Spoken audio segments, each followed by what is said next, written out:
এতিয়া আমি health checkup কাম চেকচিং কৰা হ'ল আমি কেইটা মেল কেইটা ফিমেল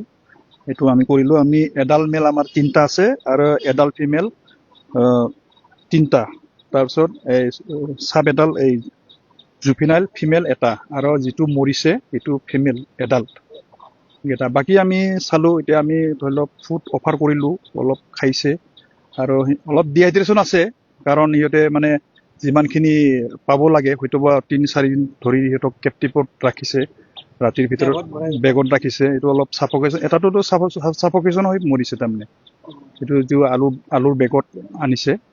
কিন্তু বাকি কিটা এনে হেল্থ এভাৰেজ আছে এতিয়া আমি এক্সামিন কৰি আৰু ৰিলিজিবল কেনেকে কি কৰা হয় প্ৰচিডিউৰটো কৰি আছো এইটো আমি জেনাৰেলি হিউটৰ এটা মানে হেবিটেট থাকে য'ত পৰা পিক আপ কৰা হৈছে সেইখিনি এৰিয়াতে এইটো মানে দিব লাগিব কাৰণ হিউটৰ ফ্যামিলি তাতে আৰু তাৰ ৰৈ আহিব পাৰে হিউটৰ ফ্যামিলি তাতে দুই এটা থাকিব পাৰে সেই কাৰণে আমি এইটো জায়গাতে নিব লাগিব তাৰমানে এতিয়া আমি ডিটেইলছ আমি এক্সাক্ট লোকেশনটো ক'ৰ পৰা উঠাইছে আমি এতিয়া লগিন লোৱা নাই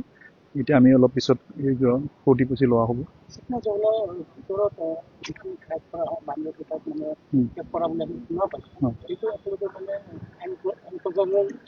এনক্ৰছ এৰিয়াটো আছে বাকি সাইডতো এনক্ৰছ এৰিয়া আছে এতিয়াটো সেই এনক্ৰছ এৰিয়াটো আমাৰ এই গোল্ডেন লিংগুল বিলাক মানে তাতে থাকে এতিয়া সেইখিনি এৰিয়াৰ পৰা পিক আপ কৰিব পাৰে যাওঁ এতিয়া কোৱামতে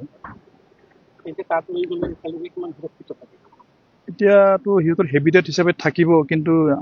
সুৰক্ষিতটো এতিয়া অলপ আমাৰ ডিপাৰ্টমেন্টৰ পৰা অলপ চাব লাগিব আৰু অলপ